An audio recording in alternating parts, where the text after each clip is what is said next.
नमस्ते दोस्तों। आज की कहानी है महान लेखक मुंशी प्रेमचंद की लिखी हुई पंच परमेश्वर।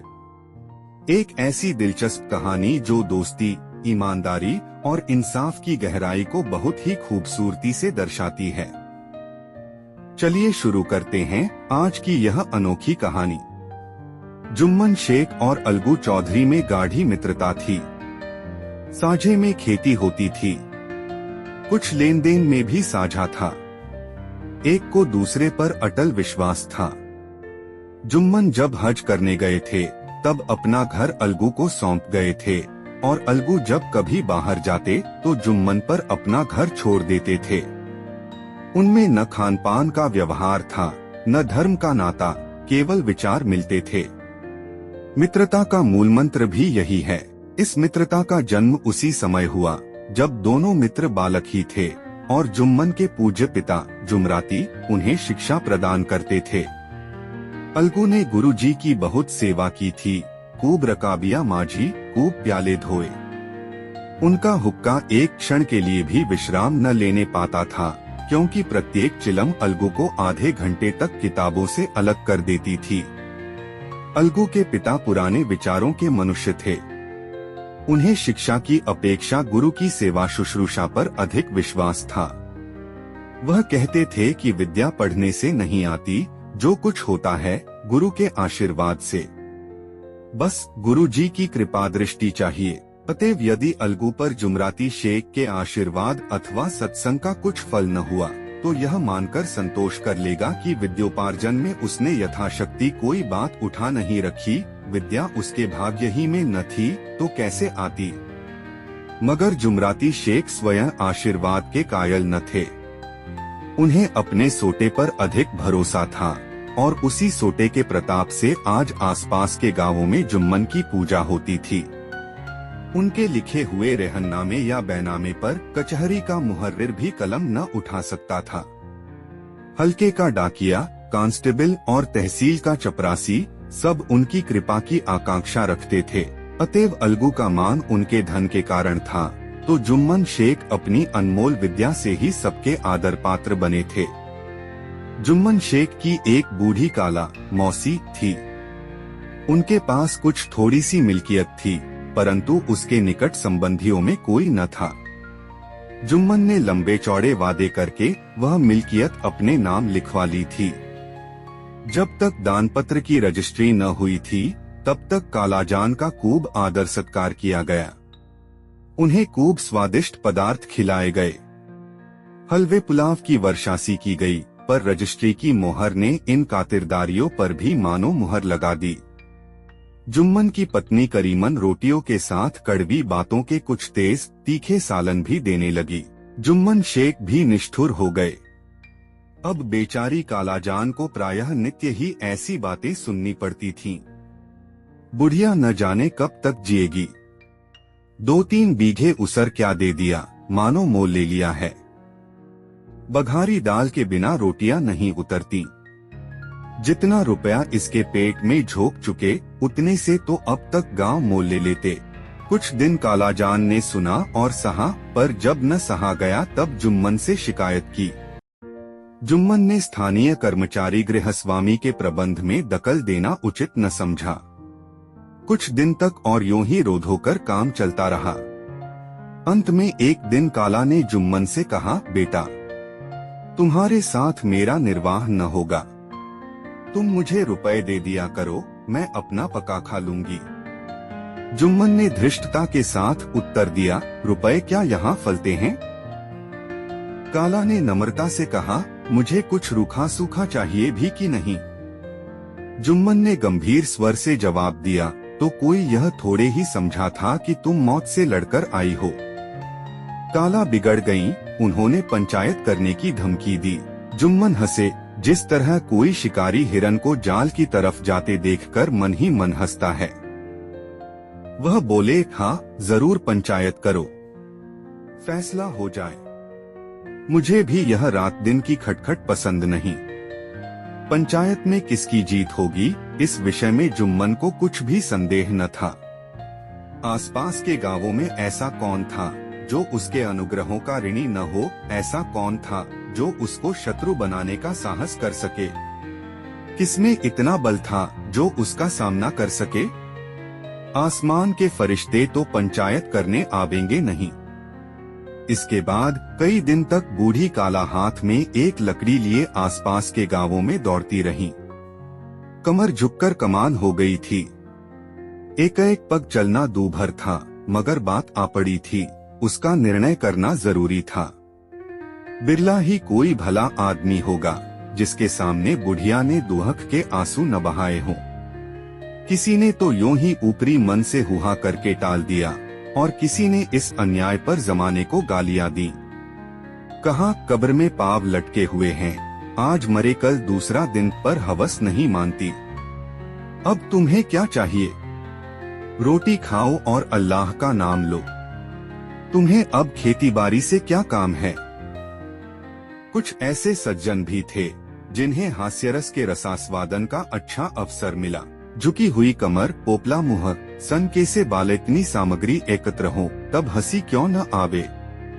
ऐसे न्यायप्रिय, दयालु, दीनवत्सल पुरुष बहुत कम थे जिन्होंने उस अबला के दुखड़े को गौर से सुना हो और उसको सांत्वना दी हो। चारों ओर से घूम घाम कर बेचारी अलगू चौधरी के पास आई।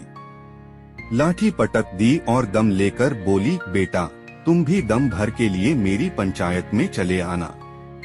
अलगू, मुझे बुलाकर क्या करोगी? कई गांव के आदमी तो आवेंगे ही। काला अपनी विपद तो सबके आगे रो आई। अब आने न आने का अख्तियार उनको है। अलगू, यूं आने को आ जाऊंगा मगर पंचायत में मुंह न खोलूंगा। काला, क्यों बेटा? अलगू, अब इसका क्या जवाब दूं? अपनी खुशी, जुम्मन मेरा पुराना मित्र है, उससे बिगाड़ नहीं कर सकता। काला, बेटा क्या बिगाड़ के डर से ईमान की बात न कहोगे? हमारे सोए हुए धर्म ज्ञान की सारी संपत्ति लुट जाए तो उसे खबर नहीं होती, परंतु ललकार सुनकर वह सचेत हो जाता है। फिर उसे कोई जीत नहीं सकता। अलगू इस सवाल का कोई उत्तर न दे सका, पर उसके हृदय में ये शब्द गूंज रहे थे, क्या बिगाड़ के डर से ईमान की बात न कहोगे? संध्या समय एक पेड़ के नीचे पंचायत बैठी। शेख जुम्मन ने पहले से ही फर्श बिछा रखा था। उन्होंने पान, इलायची, हुक्के, तंबाकू आदि का प्रबंध भी किया था। हाँ, वह स्वयं अलबत्ता अलगू चौधरी के साथ जरा दूर पर बैठे हुए थे। जब पंचायत में कोई आ जाता था तब दबे हुए सलाम से उसका स्वागत करते थे। जब सूर्य अस्त हो गया और चिड़ियों की कलरवयुक्त पंचायत पेड़ों पर बैठी, तब यहाँ भी पंचायत शुरू हुई। फर्श की एक एक अंगुल जमीन भर गई, पर अधिकांश दर्शक ही थे। निमंत्रित महाशयों में से केवल वे ही लोग पधारे थे जिन्हें जुम्मन से अपनी कुछ कसर निकालनी थी। एक कोने में आग सुलग रही थी। नाई ताबड़तोड़ चिलम भर रहा था। यह निर्णय करना असंभव था कि सुलगते हुए उपलों से अधिक धुआं निकलता था या चिलम के दमों से। लड़के इधर उधर दौड़ रहे थे। कोई आपस में गाली गलौज करते और कोई रोते थे। चारों तरफ कोलाहल मच रहा था। गांव के कुत्ते इस जमाव को भोज समझकर झुंड के झुंड जमा हो गए थे।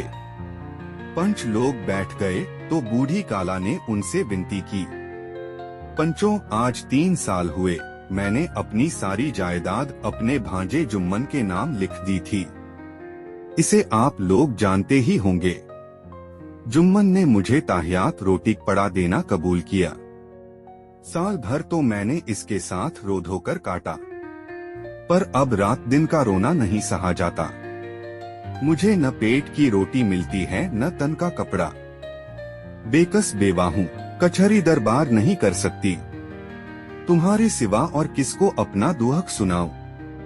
तुम लोग जो राह निकाल दो उसी राह पर चलूं। अगर मुझ में कोई ऐब देखो तो मेरे मुंह पर थप्पड़ मारो। जुम्मन में बुराई देखो तो उसे समझाओ, क्यों एक बेकस की आह लेता है। मैं पंचों का हुक्म सिर माथे पर चढ़ाऊंगी। रामधन मिश्र, जिनके कई असामियों को जुम्मन ने अपने गांव में बसा लिया था, बोले, जुम्मन मियाँ, किसे पंच बदते हो? अभी से इसका निपटारा कर लो, फिर जो कुछ पंच कहेंगे वही मानना पड़ेगा। जुम्मन को इस समय सदस्यों में विशेषकर वे ही लोग दीख पड़े जिनसे किसी न किसी कारण उनका वैमनस्य था। जुम्मन बोले, पंचों का हुक्म अल्लाह का हुक्म है, कालाजान जिसे चाहें उसे बदें, मुझे कोई उज्र नहीं। काला ने चिल्लाकर कहा, अरे अल्लाह के बंदे, पंचों का नाम क्यों नहीं बता देता? कुछ मुझे भी तो मालूम हो। जुम्मन ने क्रोध से कहा, अब इस वक्त मेरा मुंह न खुलवा, तुम्हारी बन पड़ी है, जिसे चाहो पंच बदो। कालाजान जुम्मन के आक्षेप को समझ गई। वह बोली, बेटा खुदा से डरो, पंच न किसी के दोस्त होते हैं न किसी के दुश्मन।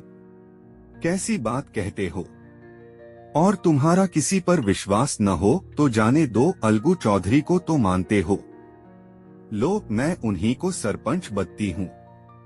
जुम्मन शेख आनंद से फूल उठे, परंतु भावों को छिपाकर बोले, अलगू ही सही, मेरे लिए जैसे रामधन वैसे अलगू। अलगू इस झमेले में फंसना नहीं चाहते थे। वे कन्नी काटने लगे। बोले, काला तुम जानती हो कि मेरी जुम्मन से गाढ़ी दोस्ती है।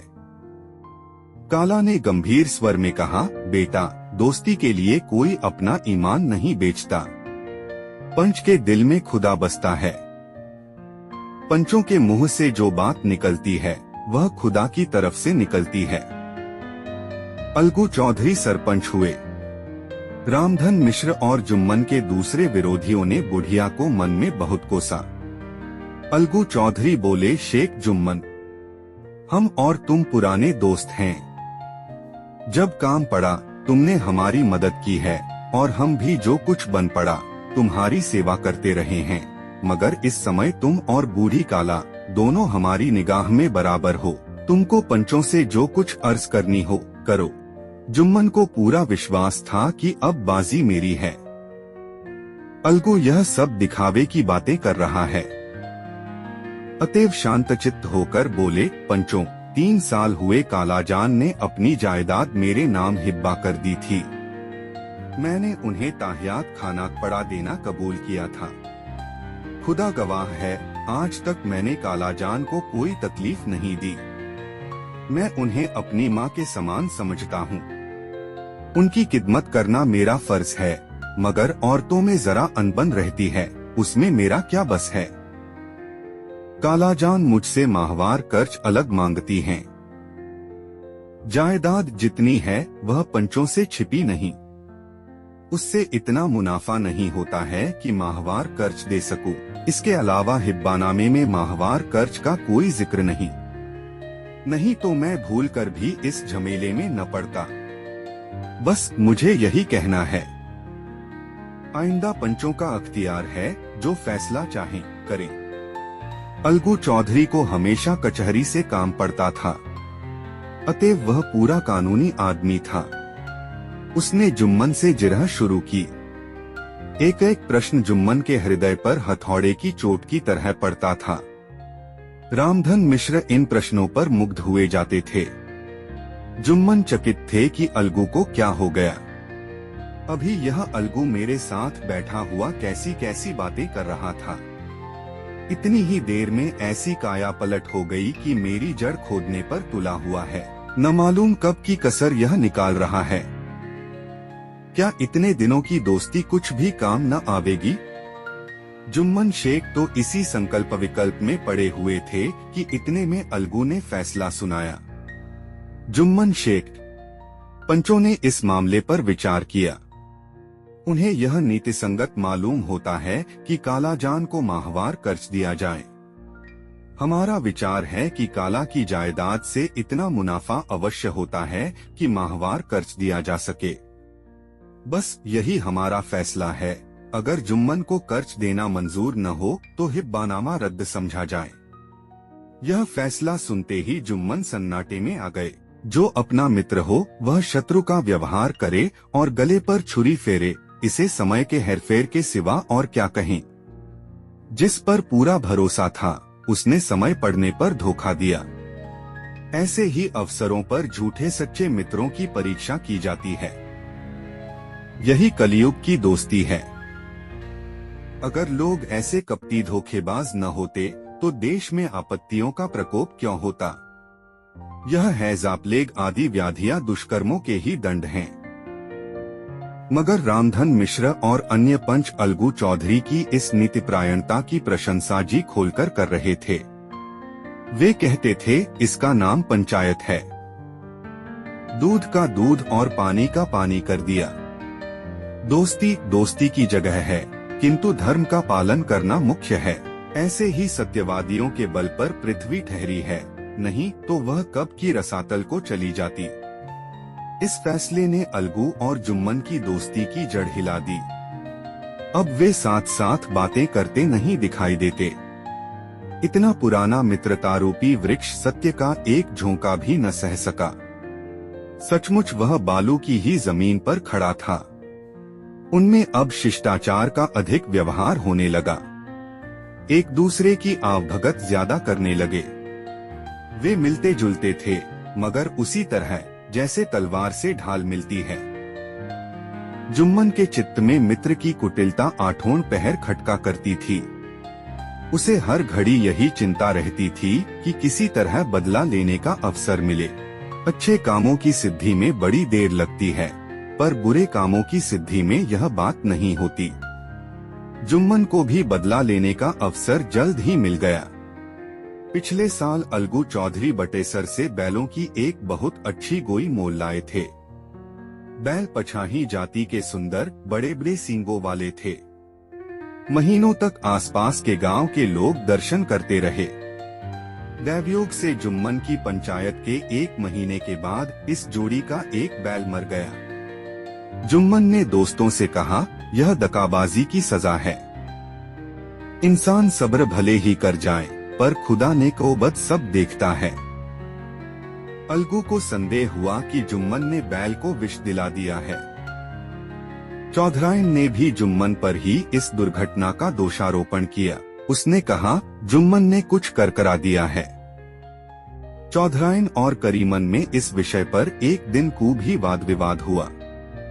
दोनों देवियों ने शब्द बाहुल्य की नदी बहा दी। व्यंग्य, वक्रोक्ति, अन्योक्ति और उपमा आदि अलंकारों में बातें हुई। जुम्मन ने किसी तरह शांति स्थापित की। उन्होंने अपनी पत्नी को डांट डपट कर समझा दिया। वह उसे उस रणभूमि से हटा भी ले गए। उधर अलगू चौधरी ने समझाने बुझाने का काम अपने तर्कपूर्ण सोटे से लिया। अब अकेला बैल किस काम का। उसका जोड़ बहुत ढूंढा गया, पर न मिला। निदान यह सलाह ठहरी कि इसे बेच डालना चाहिए। गांव में एक समझू साहू थे। वह इक्का गाड़ी हाँकते थे। गांव के गुड़घी लाद कर मंडी ले जाते, मंडी से तेल नमक भर लाते और गांव में बेचते। इस बैल पर उनका मन लहराया। उन्होंने सोचा, यह बैल हाथ लगे तो दिन भर में बेखट के 3 खेप हों। आजकल तो एक ही खेप में लाले पड़े रहते हैं। बैल देखा, गाड़ी में दौड़ाया, बाल भौंरी की पहचान कराई, मोलतोल किया और उसे लाकर द्वार पर बांध ही दिया। 1 महीने में दाम चुकाने का वादा ठहरा। चौधरी को भी करस थी ही, घाटे की परवाह न की। समझू साहू ने नया बैल पाया तो लगे उसे रगेदने। वह दिन में 3-3, 4-4 खेपे करने लगे। न चारे की फिक्र थी, न पानी की, बस खेपों से काम था। मंडी ले गए, वहाँ कुछ सूखा भूसा सामने डाल दिया। बेचारा जानवर अभी दम भी न लेने पाया था कि फिर जोत दिया। अलगू चौधरी के घर था तो चैन की बंशी बजती थी। बैलराम छठे छमाहे कभी बहली में जोते जाते थे। खूब उछलते कूदते और कोसों तक दौड़ते चले जाते थे। वहाँ बैलराम का रातिब था साफ पानी, दली हुई अरहर की दाल और भूसे के साथ खली, और यही नहीं, कभी कभी घी का स्वाद भी चखने को मिल जाता था। शाम सवेरे एक आदमी खरहरे करता, पोंछता और सहलाता था। कहाँ वह सुख चैन, कहाँ यह 8 पहर की खपत। महीने भर ही में वह पिस्सा गया। इक्के का जुआ देखते ही उसका लहू सूख जाता था। एक एक पग चलना दूभर था। हड्डियां निकल आई थीं, पर था वह पानीदार मार की बर्दाश्त न थी। एक दिन चौथी खेप में साहू जी ने दूना बोझ लादा। दिन भर का थका जानवर पैर न उठते थे, पर साहू जी कोड़े फटकारने लगे। बस फिर क्या था, बैल कलेजा तोड़कर चला। कुछ दूर दौड़ा और चाहा कि जरा दम ले लूं, पर साहू जी को जल्द पहुंचने की फिक्र थी, अतएव उन्होंने कई कोड़े बड़ी निर्दयता से फटकारे। बैल ने एक बार फिर जोर लगाया, पर अब की बार शक्ति ने जवाब दे दिया। वह धरती पर गिर पड़ा और ऐसा गिरा कि फिर न उठा। साहू जी ने बहुत पीटा, टांग पकड़कर खींचा, नथनों में लकड़ी ठूंस दी, पर कहीं मृतक भी उठ सकता है। तब साहू जी को कुछ शक हुआ। उन्होंने बैल को गौर से देखा, खोलकर अलग किया और सोचने लगे कि गाड़ी कैसे घर पहुँचे। बहुत चीखे चिल्लाए, पर देहात का रास्ता बच्चों की आंख की तरह सांझ होते ही बंद हो जाता है। कोई नजर न आया, आसपास कोई गांव भी न था। मारे क्रोध के उन्होंने मरे हुए बैल पर और दुर्रे लगाए और कोसने लगे, अभागे, तुझे मरना ही था तो घर पहुंचकर मरता, ससुरा बीच रास्ते ही में मर रहा, अब गाड़ी कौन खींचे। इस तरह साहू जी खूब जले भुने। कई बोरे गुड़ और कई पीपे घी उन्होंने बेचे थे। 200-250 रुपए कमर में बंधे थे। इसके सिवा गाड़ी पर कई बोरे नमक के थे, अतएव छोड़कर जा भी न सकते थे। लाचार बेचारे गाड़ी पर ही लेट गए। वहीं रत जगा करने की ठान ली। चिलम पी गाया, फिर हुक्का पिया। इस तरह साहू जी आधी रात तक नींद को बहलाते रहे। अपनी जान में तो वह जागते ही रहे, पर पांव फटते ही जो नींद टूटी और कमर पर हाथ रखा तो थैली गायब।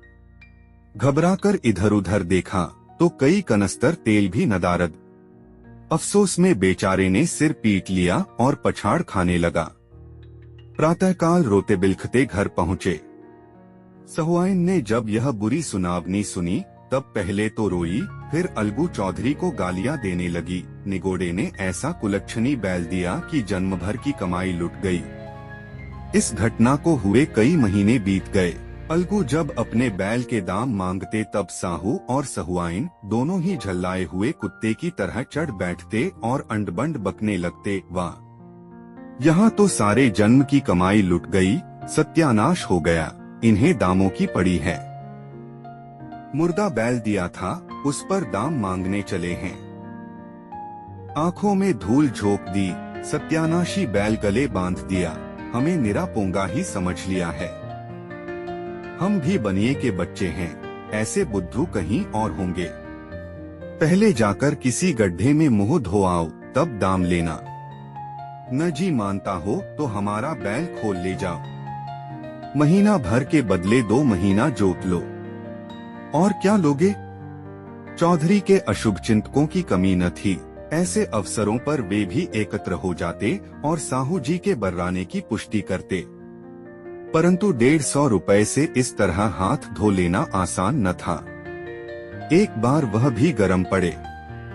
साहू जी बिगड़कर लाठी ढूंढने घर में चले गए। अब सहुआइन ने मैदान लिया। प्रश्नोत्तर होते होते हाथापाई की नौबत आ पहुंची। सहुआइन ने घर में घुसकर किवाड़ बंद कर लिए। शोरगुल सुनकर गांव के भले मानस जमा हो गए। उन्होंने दोनों को समझाया। साहू जी को दिलासा देकर घर से निकाला।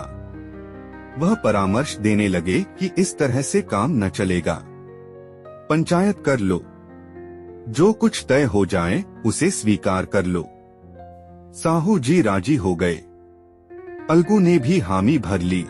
पंचायत की तैयारियां होने लगी। दोनों पक्षों ने अपने अपने दल बनाने शुरू किए।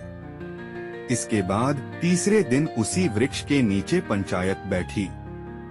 वही संध्या का समय था। खेतों में कौए पंचायत कर रहे थे।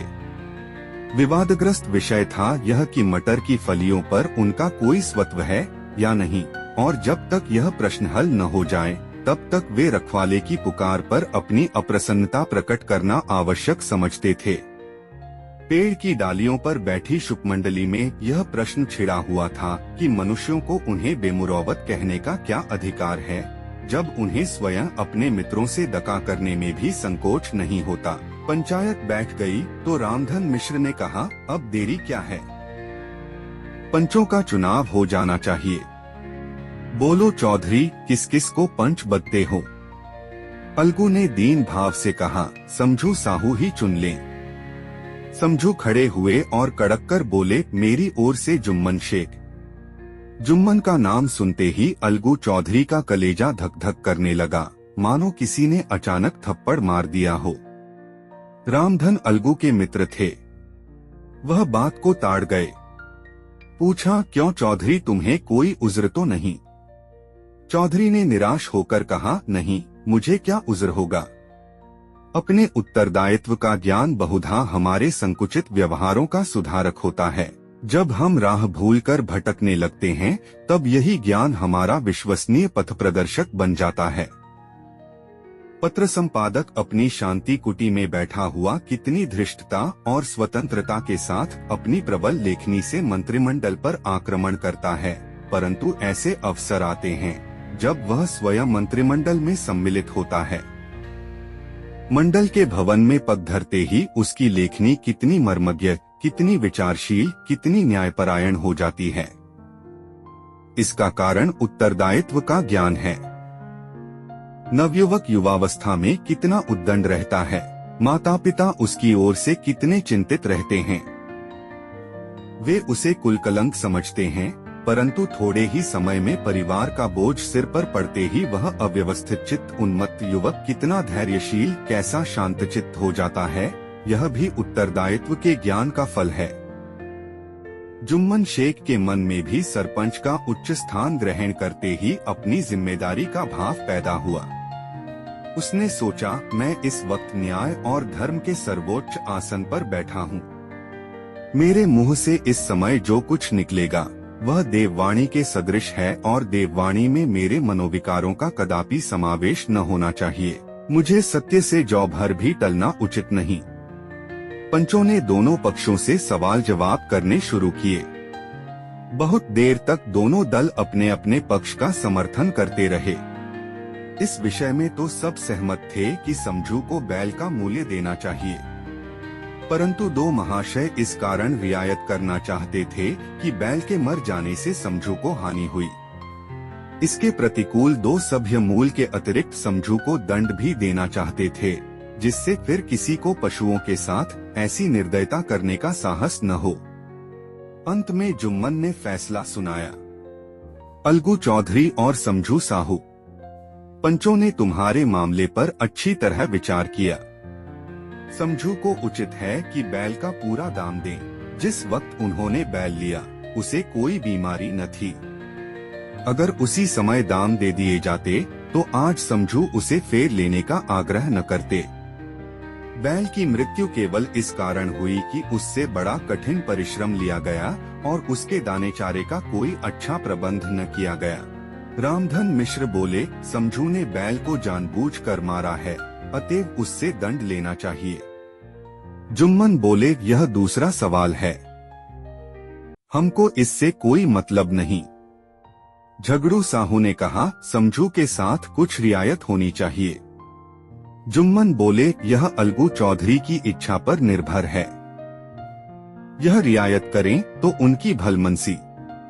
अलगू चौधरी फूले न समाये, उठ खड़े हुए और जोर से बोले, पंच परमेश्वर की जय। इसके साथ ही चारों ओर से प्रतिध्वनि हुई, पंच परमेश्वर की जय।